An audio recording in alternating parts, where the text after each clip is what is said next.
Assalamualaikum warahmatullahi wabarakatuh. Halo teman-teman semua, kembali lagi dengan saya Yasril Imam di channel YouTube Datasan ID. Mungkin kali ini aku akan memberikan tutorial atau pengenalan tentang Big Data ya, Big Data, analisisnya Big Data. Ya, nggak terasa ya, sekarang udah jam 2 pagi. Oke, aku mengenalkan secara basic aja dulu ya, secara teori. Mungkin di next video berikutnya kita akan lanjut ke ngoding langsung ya. Nah, sekarang aku udah buat slide-nya. Nanti aku bakalan share di deskripsi videonya. Jadi sekarang kita akan belajar tentang big data secara fundamental atau secara basic ya. Mungkin aku akan menjelaskan lebih terdahulu teorinya aja sebelum kita lanjut ke lab coding. Oke, apa itu big data? Jadi big data itu adalah sekumpulan data. Jadi ada dalam sekumpulan data itu ada banyak data gitu loh. Nah, karena makin banyak jejak digital yang dianalisis agar tidak hanya menjadi sebuah data sampah.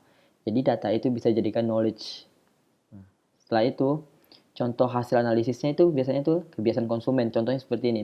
Misalkan kalian nih berbelanja di Shopee, di Tokopedia atau di Bukalapak, itu ada riwayat jejaknya itu loh, ada. Jadi itu data itu bisa dikumpulkan dan bisa dianalisis. Nah, jadi ntar saat sudah data itu dianalisis, jadi bisa dijadikan sistem rekomendasi. Seperti itu kurang lebih ya. Nah, seperti ini juga ya, kayak minat terhadap jenis buku, musik, film, dan lain-lain. Nah, kalian tuh minatnya tuh seperti apa? Misalnya contohnya seperti di Netflix ya. Kalian tuh sering nonton apa? Jadi ntar Netflix tuh bakal merekomendasikan kalian itu film ini karena kalian tuh sering membuka film yang ya genrenya yang kayak gini misalkan kayak genre A lah. Jadi ntar Netflix tuh bakal merekomendasikan genre yang kayak sama gitu, cuman jenis filmnya berbeda. Jadi kayak gimana ya? Kayak big data ini kayak mengikuti jejak digital kalian. Jadi kalian tuh data kalian tuh ada dikumpulkan oleh mereka. Jadi data ini nggak jadi data yang sampah atau data yang nggak berguna gitu. Jadi itu pentingnya big data ya. Sangat penting banget di era saat ini. Sebenarnya ini tuh big data tuh ada 4 ya, ada velocity, ada volume, ada variety, ada veracity. Nah, kalian bisa lihat ya, velocity velocity ini seperti kecepatan data atau kecepatan akumulasi data. Volume skalanya ya, skala data. Variety ini kayak keragaman data dan veracity ini kayak kesesuaian kayak gitu. Nah, mungkin ini aku masih jelaskan secara ringkas ya. Dan aku sudah tulis di Mediumku. Nah, sekarang kita lihat aja sini. Mungkin aku jelaskan lagi di sini ya. Jadi ini menurut istilahku ya. Mendengar istilah tentang big data mungkin sudah tidak asing lagi buat teman-teman ya. Yang apalagi yang IT, teman-temanku yang di IT maupun yang non IT. Contohnya banyak banget sih yang kayak kemarin aku habis ikut webinar di Dekilab dan ternyata data analisnya Tokopedia itu non IT. Ternyata. Jadi nggak hanya harus anak IT aja ya. Non IT pun bisa. Yang penting itu ada kemauan untuk belajar. Nah, sekarang mendengar istilah tersebut pasti kita langsung tahu bahwa big data berhubungan dengan sekumpulan data yang besar. Jadi datanya itu banyak banget ya. Data yang dikumpulkan dari tahun 2010 sampai tahun 2020 itu dikumpulkan. Nah, itu data itu dicari knowledge-nya. Nah, seperti itu kurang lebih. Namun big data hanya sekumpulan data yang besar saja. Nah, apa sih manfaat dari big data? Dan di era globalisasi ini apakah big data sangat penting? Menurut aku ya sangat penting banget sih. Nah, jadi big data ya, nah ini sudah aku jelasin tadi ya. Sudah aku jelasin dan ini menurut para ahli ya. Bahasa Inggris nggak usah saja.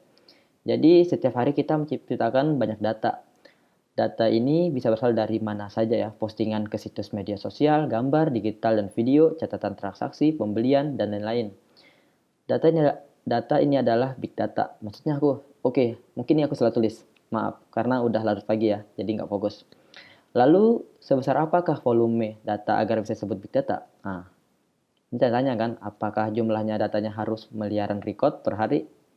Walaupun masih banyak perdebatan soal ini, sekarang sudah banyak pihak yang sepakat bahwa jika volume data membuat data tersebut tidak ekonomis atau mungkin lagi untuk disimpan di solusi penyimpanan data tradisional atau network storage atau database atau data warehouse, maka bisa disebut big data. Nah, jadi kalian bisa pahami ya, jika data itu bisa disimpan dalam database atau data warehouse itu bisa disebut big data. Nah, sekarang kenapa harus big data? Jadi, teknologi big data muncul untuk memecah suatu masalah atau mempermudah penyelesaian suatu masalah. Masalah apa yang dapat dipecahkan dengan big data? Sebenarnya sih banyak ya. Dari berbagai sumber terdapat 3 masalah utama. Yang big data coba selesaikan masalah tersebut bisa disebut dengan 3V. Nah, ini aku salah tulis juga. Sebenarnya itu ada 4V. Jadi ini belum selesai ya, masih tahap penulisan.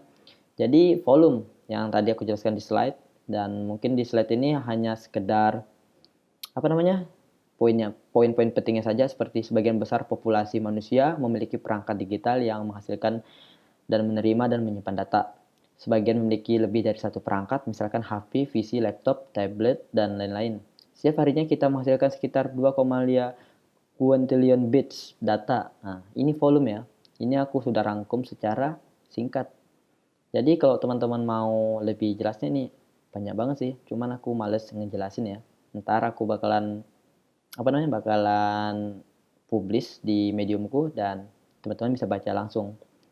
Dan ada juga apa ya tadi sini, ada namanya variety tipe-tipe data ya, ada teks, gambar, video, suara, wearables device, data lainnya dari IoT device. Ini variety ya.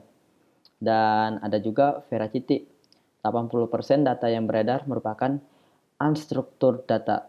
Data tersebut harus dikategorikan, dianalisis, dan divisualisasikan untuk menentukan apakah data tersebut akurat dan dapat dipercaya. Jadi data yang banyak itu harus divisualisasikan agar dapat disimpulkan ya. Jadi kurang lebih seperti itu pengenalan tentang big data. Mungkin ini belum secara spesifik banget ya, karena aku baru sehari ataupun 1 hari lebih mempelajari tentang big data. Karena di semester 7 ini aku dapat analisis big data, jadi aku pengen start dulu daripada teman-temanku yang lain. Jadi mungkin teman-temanku yang lain tuh bisa dengar pemahamanku dari aku dulu ya, belum dari dosennya. Jadi siapa tahu pemahamanku nih lebih cepat masuk, dan nanti saat mulai perkuliahan teman-teman yang lain bisa lebih paham dan cepat menerima apa yang diarahkan oleh dosen. Dan yang pastinya karena kita semester 7 ini bakalan daring, mau nggak mau kita harus belajar secara mandiri. Oke, sehat selalu ya buat teman-teman semua. Assalamualaikum warahmatullahi wabarakatuh.